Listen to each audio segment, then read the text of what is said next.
কালকে রাত্রে স্কেলটা কোথায় রেখেছি বুঝতে পারছিলাম না। তো স্কেল মানে এই যে খাতায় দাগ টানা স্কেল আর কি, পড়াশোনার জন্যে। তো যাই হোক, এইটার জন্য আমি খোঁজাখুঁজি করতে গিয়ে পরে ঝাড়াঝাড়ি করতে গিয়ে সাইডে দেখি ফেসেছিল। তো এটা এই কারণে দেখা যায়নি যে কোথায় আছে বলে, তার কারণে আমাকে পুরো বিছানা উঠাতে হলো। তো বিছানাটা ঝাড়াঝাড়ি করে নিলাম, ভালোই হলো।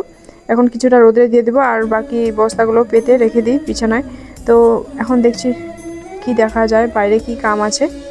তো তারপরে আমার ঘরের পিছনে জায়গাটা মানে ভাবলাম যে একটু চলে যাব এখন ঘরের পিছনে জায়গাটা পরিষ্কার করতে। তো এখানে সারাদিনে অনেক পাতা পড়তেই থাকে, তার কারণে মানে পাতাগুলোকে ঝাড় না দিলে হয়ই না। সকালে আমি ঝাড়ু দিয়ে দিই, কিন্তু আবার বিকাল অবধি অনেক পাতা পড়ে। আর এখন খুব হাওয়াও হয়, কখনো আবার হঠাৎ করে বৃষ্টিও হয়ে যাচ্ছে দিনগুলো।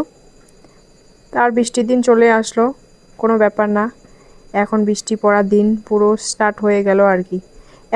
আমি এখন যাচ্ছি কুয়োর পাড়ে, কারণ কাপড় কিছু বের করলাম, ওইগুলোকে ধুতে হবে আর কি। তারপর একটা বিছানা চাদরও ছিল।